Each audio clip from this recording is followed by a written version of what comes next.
What's going on, everybody? We got another hard reset for you today. Today we're going to do the Outlast 5G from Cricket.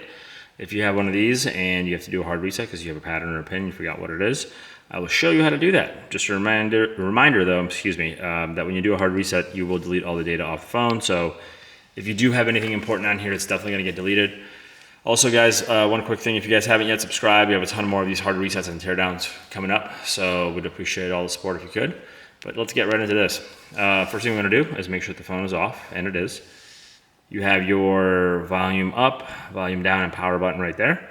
And what you want to do is hold volume up and power at the same time. So I'm going to start it off by holding volume up and hit power.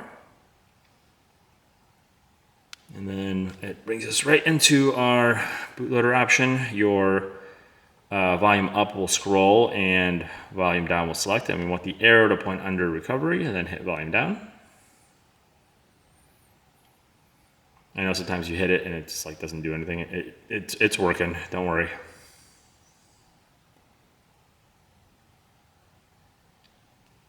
Oh, sorry, there you go. And it brings up into our bootloader options, and we want to use the volume buttons to scroll and the power button to select. And I'm going to scroll down to wipe data factory reset, hit the power button, confirm again, hit the power button.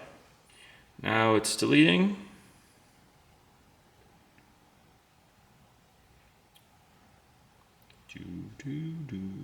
Almost done.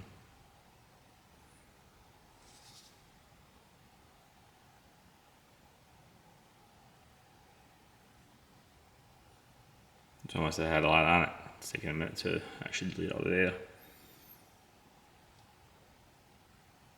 Basically, when it's done deleting, oh, there it goes. Once it's done deleting, it will give you the option, it'll bring you back to the same option screen. And from here, you can either reboot or power off. In this case, I'm just going to power it off. But if you reboot it, it'll just load to the welcome screen, and you can set up the phone how it was when it was new. But that is how we do a hard reset on a Cricket Outlast 5G. If you guys found this helpful, if you could like, share, comment, all that wonderful stuff, we definitely appreciate it. Otherwise, thanks so much for watching, and we'll catch you on the next one.